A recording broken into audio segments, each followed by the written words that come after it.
Israel एक बड़े और तगड़े दबाव में है। चंद जो मैं आपको शुरू में ही रिपोर्ट बताने वाला हूं उसी से आपको क्लियर हो जाएगा कि इजराइल पर कितना प्रेशर है। बाइडेन प्रशासन के द्वारा खुद बाइडेन ने अपने स्टेटमेंट में ये बात बोली है कि मैं सीक्रेटली डायरेक्टली खुद ये बात कर रहा हूं और कोशिश कर रहा हूं कि इजराइल जल्द से जल्द ये जंग खत्म कर दे। और खासकर मैं इस बात पर कोशिश कर रहा हूं कि गाजा के अंदर इजराइल की फौज की जो तादाद है वो मैं कम करवा सकूं। ये बाइडेन ने कहा है। और क्यों कहा है?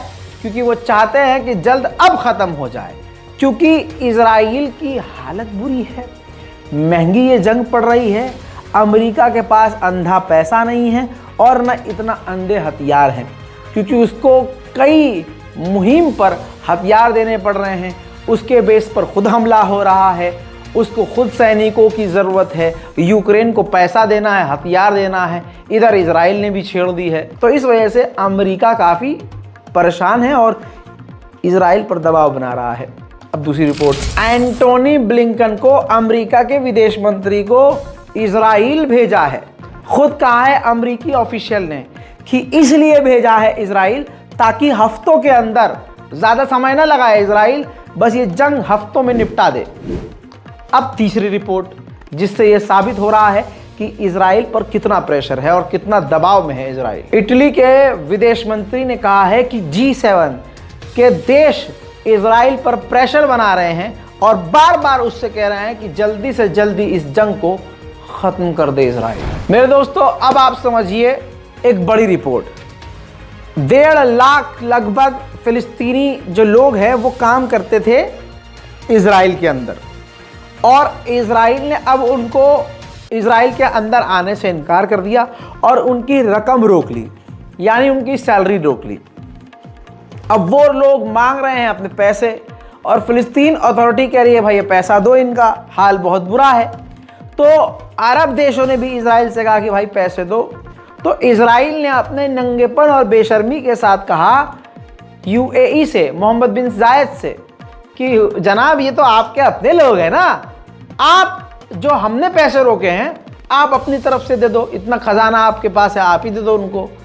तो भाई मोहम्मद बिन जायद ने जूता उतार के इजराइल के मुंह पर रख दिया, कह दिया सुनो हम उनको पैसे नहीं देंगे, हमारा क्या मतलब, पैसा तुम रोको और हम उनको रकम दे। और ताना दिया है कि पैसा तो तुम ज़ेलेंस्की से मांग लो। बहुत बड़ा ताना है, क्योंकि इजराइल अमेरिका भर भर का हथियार, भर भर का पैसा ज़ेलेंस्की को दे रहे थे ना, यूक्रेन को। तो ये ताना मारा मोहम्मद बिन जायद ने।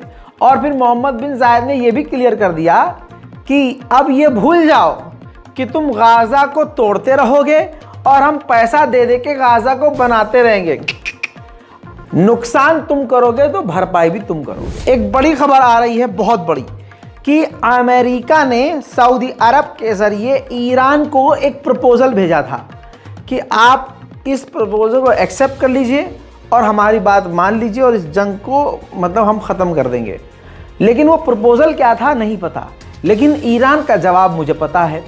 ईरान ने उस प्रपोज़ल को, अमेरिका के प्रपोज़ल को ठुकरा दिया, कहा कि इस जंग में हमारा कोई रोल है ही नहीं, ये फिलिस्तीनियों का मामला है, आप फिलिस्तीनियों से बात करें और हमास से बात करें। जर्मनी कल तक जो इजराइल के साथ खड़ा था और उसके सुर में सुर मिला रहा था, अब उसके सुर बदल गए हैं। जर्मनी के मिनिस्टर ने, सीनियर अधिकारी और मिनिस्टर ने साफ कह दिया है कि इजराइल के जो अधिकारी और मंत्री गाजा के लोगों को गाजा से निकलने की बात कर रहे हैं ना, ये सरासर गलत है।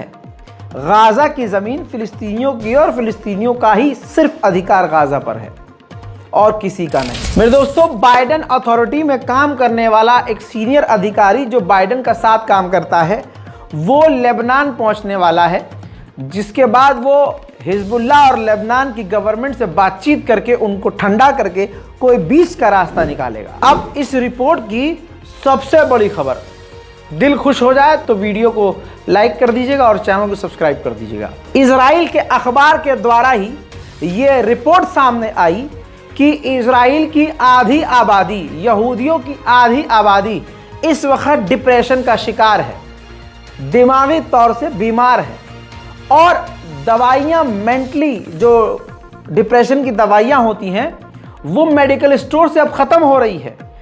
बड़ी रिपोर्ट है, इजराइल के अखबार ने खुलासा किया है कि इजराइल की आधी आबादी दिमागी तौर से डिस्टर्ब है। एक और बड़ी खबर आ रही है कि इजराइल को मालूम है कि हमास के सीनियर लीडर गाज़ा के अंदर यहिया सिनवार कहाँ पर हैं, लेकिन वो जानबूझकर हमला नहीं कर रहे हैं क्योंकि यहिया सिनवार उन्हीं के यहूदियों के हॉस्टेज के साथ हैं।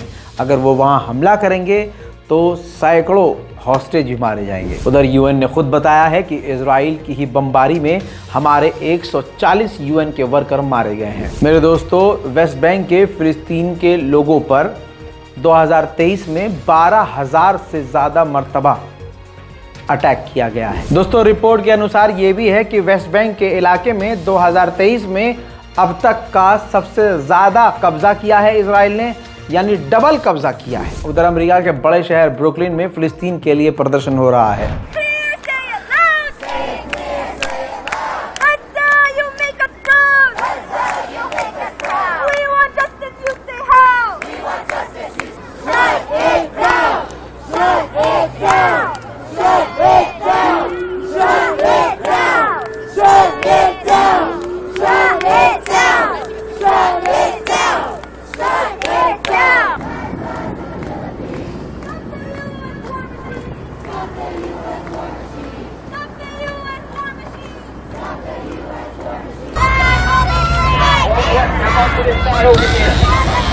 उधर डेनमार्क में अब तक का सबसे बड़ा प्रदर्शन फिलिस्तीन के समर्थन में।